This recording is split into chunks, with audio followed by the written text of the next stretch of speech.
السلام علیکم دوستو۔ مسلمان قرآن مجید سے قریب ہو کر بھی کس قدر دور ہے، اسے معروف مفکر محمد غزالی رحمۃ اللہ علیہ نے ایک چھوٹے جملے میں بیان کر دیا۔ وہ کہتے ہیں، ہم پڑھنے کے لیے سیکھتے تو ہیں لیکن سیکھنے کے لیے پڑھتے نہیں۔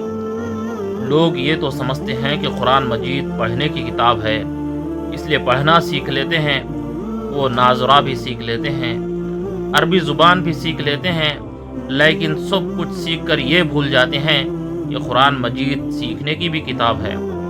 بندگی کا طریقہ اور زندگی کا سلیقہ، آخرت بنانے کا فن اور دنیا سنوارنے کا ہنر، صحیح نقطہ نظر اور درست طرز عمل، اور وہ سب کچھ جو دنیا و آخرت کی کامیابی کے لیے ضروری ہے۔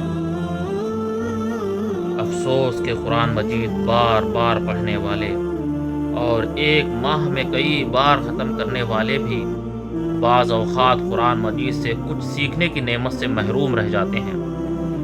وجہ یہی ہے کہ ہم قرآن مجید پڑھنا سیکھ لینے کے بعد پڑھتے تو ہیں لیکن سیکھنے کے لیے نہیں پڑھتے، صرف پڑھنے کے لیے پڑھتے ہیں، جبکہ قرآن مجید تلاوت کے لیے بھی بہترین کتاب ہے اور زندگی میں ہدایت کے لیے بھی بہترین کتاب ہے۔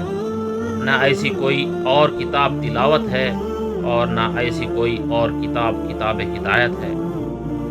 قرآن مجید کی آیتوں پر غور و فکر کے تعلق سے ایک بڑے عالم دین نے بڑے پتے کی بات کہی۔ وہ کہتے ہیں، شیطان کی ایک چال یہ ہوتی ہے کہ وہ اللہ کے بندوں کو قرآن مجید پر غور کرنے سے روک دیتا ہے۔ شیطان اچھی طرح جانتا ہے کہ تدبر کرنے سے ہدایت حاصل ہو جاتی ہے، اس لیے وہ لوگوں کو ورغلاتا ہے کہ قرآن مجید میں تدبر کرنا بڑے خطرے کا کام ہے۔ آیتوں کا غلط مفہوم سمجھ کر بہک جانے کا امکان رہتا ہے، اس لیے تدبر سے دور رہو۔ یہ بے بنیاد اندیشے اور ایسا غلط مشورہ اس شخص کے ذہن میں تو آ سکتا ہے جو قرآن مجید سے ذرا بھی واقف نہیں ہو، لیکن جو قرآن مجید سے تھوڑا بھی واقف ہو چکا ہو وہ اچھی طرح سمجھ سکتا ہے کہ یہ اندیشہ یکسر باطل ہے۔ قرآن مجید تو اصل میں ہدایت کی کتاب ہے اور انسانوں کی ہدایت کے لیے ہی نازل ہوئی ہے۔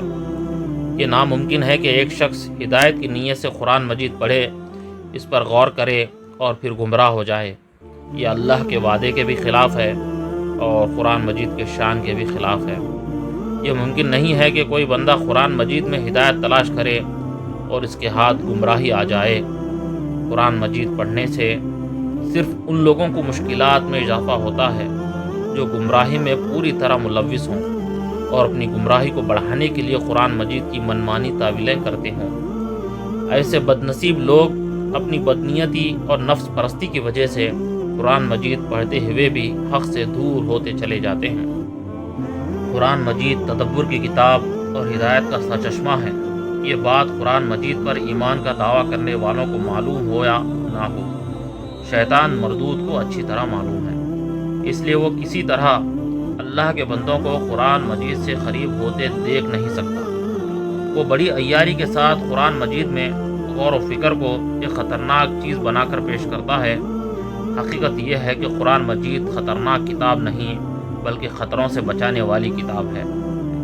علامہ ابن حبیرہ نے ایک زبردست حقیقت بیان کی، وہ یہ کہ کبھی انسان کسی راستے کو پرہیزگاری کا راستہ سمجھ کر اختیار کرتا ہے جبکہ وہ محض شیطان کا بہکاوا ہوتا ہے۔ اگر قرآن مجید ساری انسانیت کو اپنی آیاتوں پر تدبر کی دعوت دیتا ہے اور بار بار تدبر کی دعوت دیتا ہے تو اہل اسلام کی ایک بھاری اکثریت کا قرآن مجید پر تدبر نہ کرنا اور خود سے شرطیں عائد کر کے تدبر کے عمل کو مشکل بنا دینا اچھی بات نہیں ہے۔ قرآن مجید پر تدبر کے لیے قرآن مجید کی غیر معمولی عظمت و وسعت کا یقین ضروری ہے۔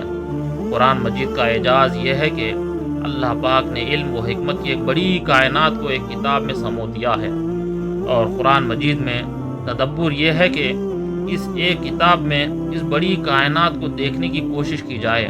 کتاب الہی کو دینی معلومات کی محض ایک کتاب نہیں بلکہ حکمت و معرفت کی ایک لامتناہی کائنات سمجھا جائے۔